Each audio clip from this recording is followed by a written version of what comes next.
So, my learned brother, Mike Ozekhome, you have 10 minutes. But I used to know that whenever I moderated the program where you are speaking, you are going to add your own 5. Please, don't do that today, I beg. Thank you.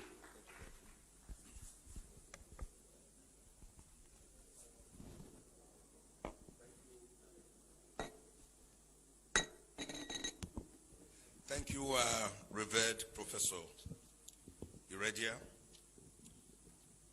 You once interviewed me on your program. I don't know why you have dropped that program now. Let me say I'm very happy to see my brother and friend here today, Barrister Nyesom Wike, Dike Ohawan Ikwere, great Nigerian, man who has interrogated the issue of concerning our democracy, particularly our federalism as a concept, through his actions as a governor. When you interrogate authorities concerning VAT, concerning your powers as a governor, that the president is not a principal overloading himself over school pupils. Mr. Governor, sir, you have done well for Nigeria. May God bless you.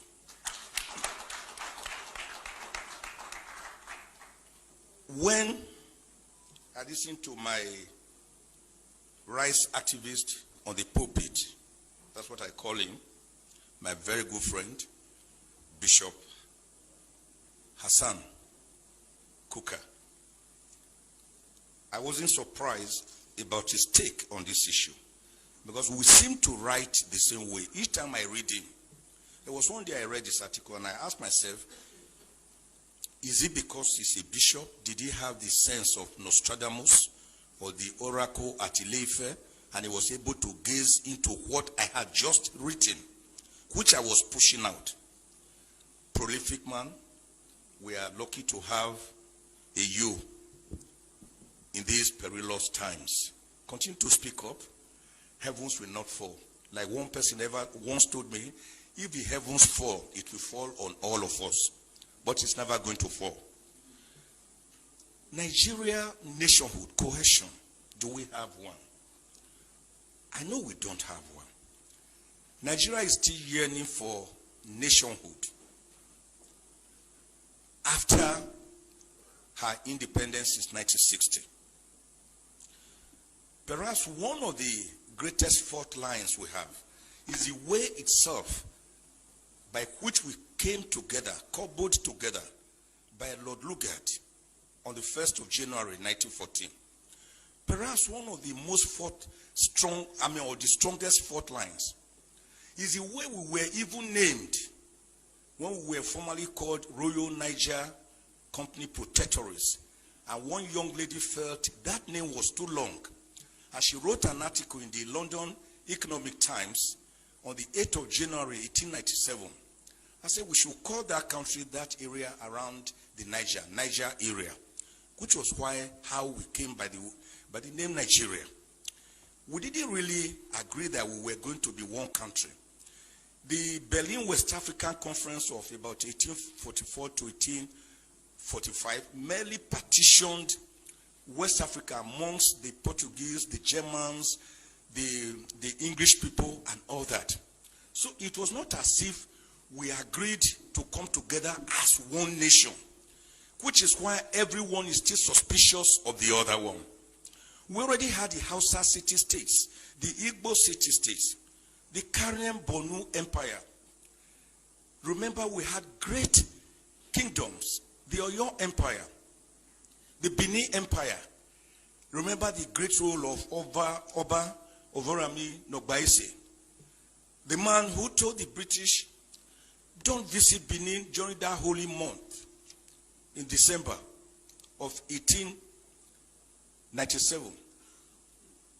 And the British said they must visit. And of course, the guards who were in charge of the moat seized them and killed them. That was what led to the infamous Benin Punitive Expedition of 1898, February led by a British who led 1,200 troops. Didn't we know about people like great kings like Oba or like King Jaja of Opobo? They were already there. Moremi, Queen Idia. So we had our set ways of life, and we were happy before the British came with their mercantilism, holding the Bible in one hand, and of course, slave trade on the other hand. A trade that was to ravage us for over 500 years before people like William Wilberforce, Thomas Clarkson, even our own Olaudo Equiano stepped in. And before the great American, Abraham Lincoln, on the 19th of November, 1863, abolished slave trade, for which, of course, he was promptly executed in 1865. So the problems have been there. That is why no Nigerian believes I am a Nigerian. If you ask me, I will say I'm from Ijukwe, a small village near Agenibode, in Esako, East Local Government Area of Edo State. Because unlike what President Kennedy once told the Americans, think not of what your country can do for you, but what you can do for your country.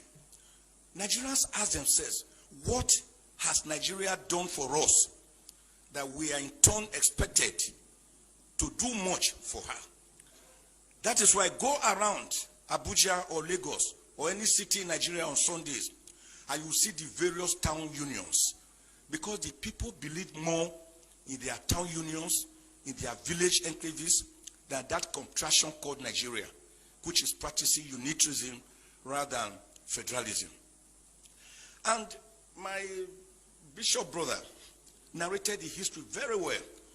The American Revolution, the independence of 1776, and of course, the Philadelphia Convention between May and September 1787, where they decided to have a more perfect union with 50 confederates coming together.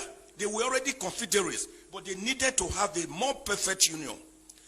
It was that convention, at that convention, that they agreed on certain irreducible minimums of government: federalism, presidentialism, the doctrine of separation of powers, which had earlier in 1748 been popularized by the great French philosopher Baron de Montesquieu. It was at that conference or convention they agreed on the doctrine of judicial review.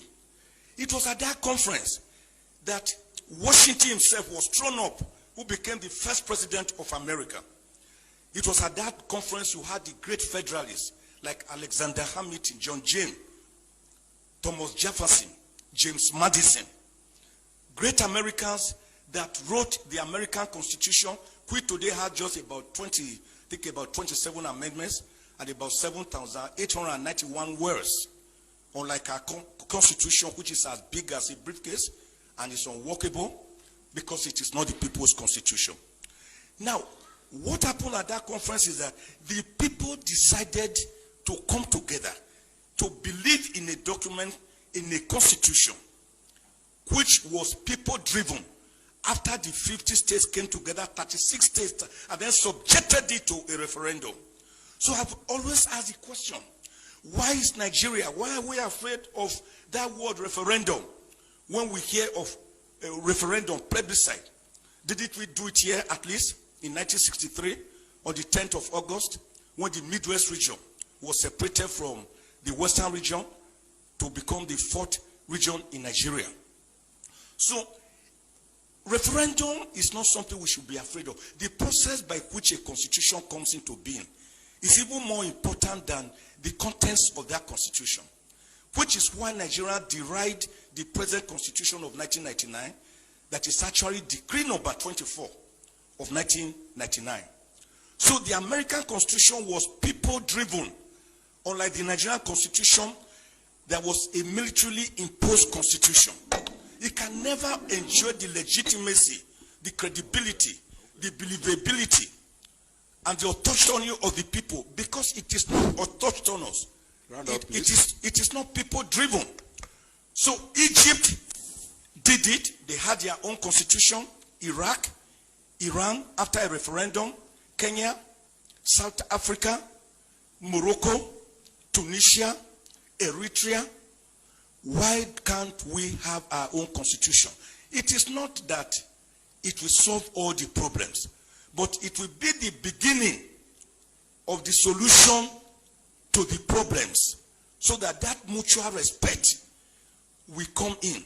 We cannot have national cohesion in a state of inequity, in a state of social injustice, in a state of religious intolerance, in a state or a situation where some people believe they are born to rule and others are born to serve as clappers and as hewers of wood and drawers of water.